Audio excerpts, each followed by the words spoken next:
Dalam nama Bapa dan Putra dan Roh Kudus. Amin.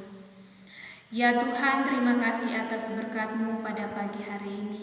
Sebentar lagi kami akan mendengarkan firman-Mu. Berkatilah kami agar firman-Mu yang akan saya sampaikan dapat kami jalankan dalam kehidupan sehari-hari kami. Marilah kita mendengarkan sabda Tuhan. Tuhan sertamu dan sertamu juga. Inilah Injil Yesus Kristus menurut Markus. Dimuliakanlah Tuhan. Injil Markus bab 8 ayat 22 sampai dengan 26. Kemudian tibalah Yesus dan murid-muridnya di Betsaida. Di situ orang membawa kepada Yesus seorang buta dan mereka memohon kepadanya supaya ia menjamah dia.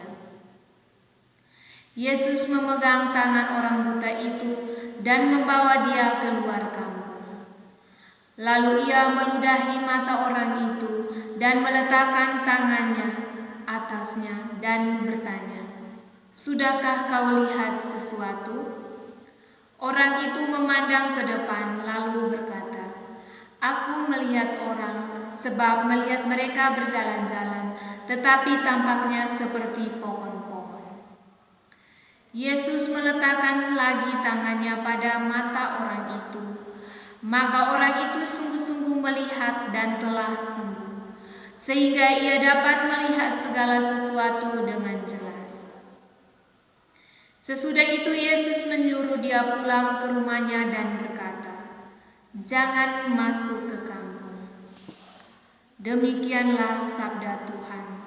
Terpujilah Kristus. Saudara-saudari yang terkasih, kisah penyembuhan orang buta di Betsaida berlangsung bertahan ketika si buta dibawakan kepada orang untuk Yesus agar diculikkan. Yesus tidak langsung menyembuhkannya. Yesus mulai dengan memegang tangan si buta, membawa keluar kampung, kemudian meludahi matanya dan meletakkan tangannya di atasnya.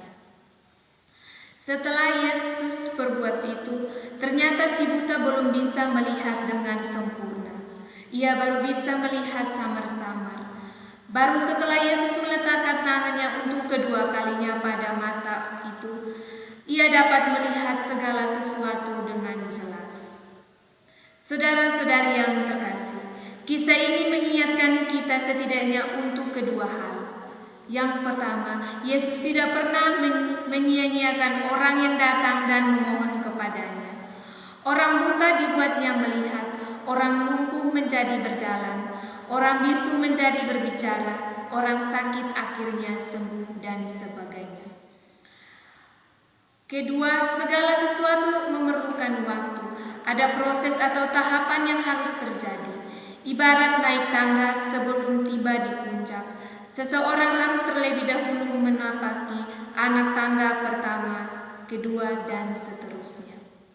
Oleh karena itu, marilah kita datang dan mohon kepada Yesus, terlebih saat kita membutuhkannya, namun kita tetap harus sabar apabila harapan kita belum terkabulkan.